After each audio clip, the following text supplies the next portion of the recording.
Today's reading comes from Matthew's Gospel, and it's Matthew chapter 16 and verses 21 to 28. It's entitled Jesus Speaks About His Suffering and Death. From that time on, Jesus began to say plainly to his disciples, I must go to Jerusalem and suffer much from the elders, the chief priests, and the teachers of the law. I will be put to death, but 3 days later I will be raised to life. Peter took him aside and began to rebuke him. God forbid it, Lord, he said. This must never happen to you. Jesus turned around and said to Peter, Get away from me, Satan. You are an obstacle in my way, because these thoughts of yours don't come from God, but from man. Then Jesus said to his disciples, If anyone wants to come with me, he must forget self, carry his cross and follow me. For whoever wants to save his own life will lose it, but whoever loses his life for my sake will find it. Will a person gain anything if he wins the whole world, but loses his life? Of course not. There is nothing he can give to regain his life. For the Son of Man is about to come in the glory of his Father with his angels, and then he will reward each one according to his deeds. I assure you that there are some here who will not die until they have seen the Son of Man come as King. So, it's a tremendous turnaround from last week's reading about Peter's declaration at Caesarea Philippi, when Jesus says to the disciples, Who do you, so not anybody else, who do you say I am? And in Matthew's account of that reading, Simon Peter says, You are the Messiah, the Son of the living God. And just 5 verses separate these two sayings. Good for you, Simon, for this truth did not come to you from any human being, but it was given to you directly by my Father in heaven. Against, Get away from me, Satan. You are an obstacle in my way, because these thoughts of yours don't come from God, but from man. So you see, we've got a very stark contrast here. Now, none of these are absolutes about Peter, in terms of whether he's either filled with God's wisdom or, in fact, an agent of the devil. It's just that Peter is capable of both things, as are we all. There was a moment of transcendent realization in last week's reading when Peter, as the mouthpiece for the disciples, even if he wasn't the only disciple, he at least was the one who spoke up and proclaimed for the first time that in response to all they'd seen Jesus do, all the things he'd said, they understood that instead of standing in a boat and saying, Who is this man? They could say, He is God in human form. And then here, of course, he has his own reaction to things.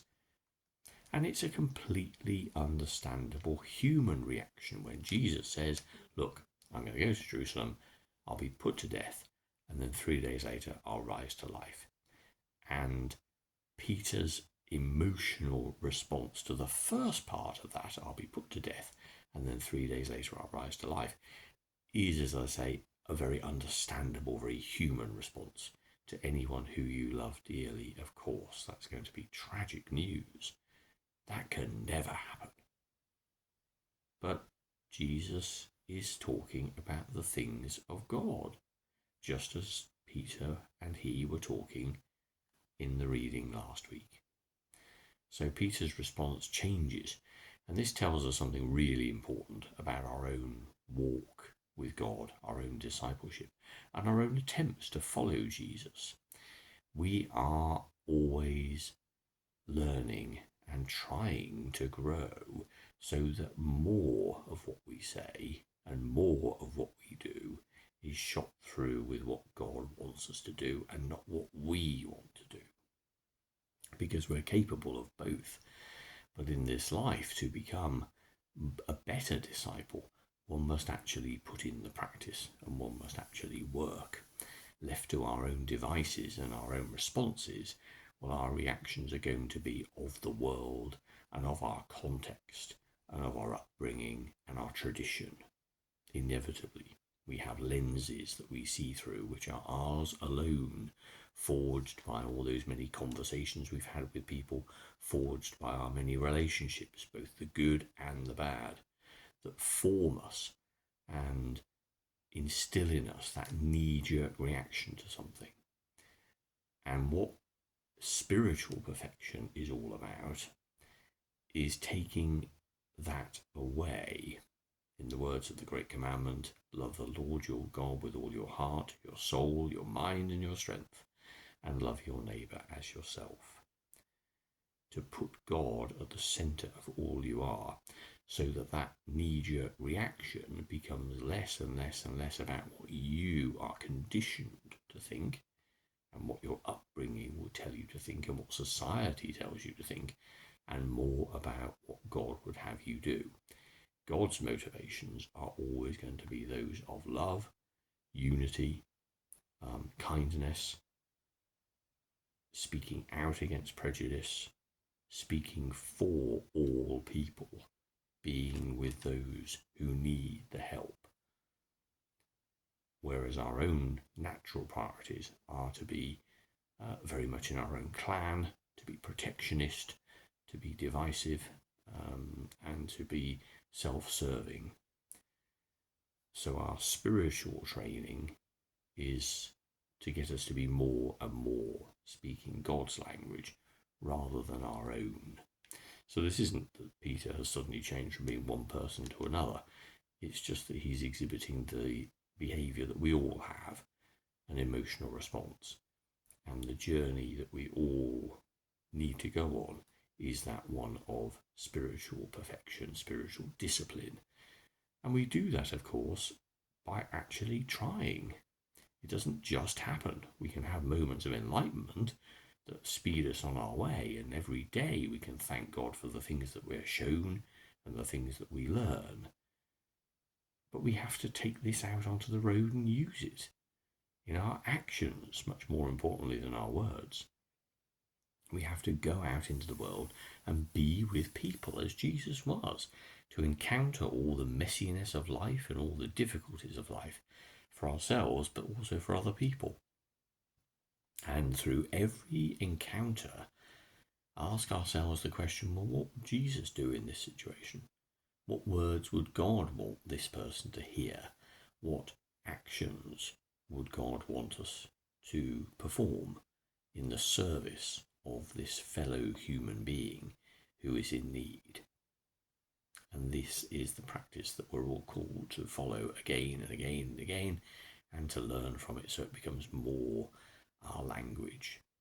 Peter's example here is simply just what any one of us would be like. But our calling is to hone ourselves. And if you think about anything you do in life that tries to change your behaviour, tries to modify your habits, you have to do it often for it to become part of you, for it to become the norm. It's no good just doing it on one day and then the rest of the week being selfish. It's no good being loving and kind on a Sunday morning and then being abusive to people on Sunday afternoon. It's a 24/7 thing. It needs to be part of one's life. And we do this because we understand that fundamentally it's the right thing to do. It's what we were made to do. And in that doing is freedom and peace and assurance from the God who made all things. There is literally nothing bigger, nothing more important than our relationship with God. And if we have met with God as the disciples walked physically with Jesus, but if we've met with God through his Spirit, or through whatever means that God has come into your life, then to serve God is the greatest of privileges and is all we fundamentally really want to do, in spite of what our surface reactions may be like.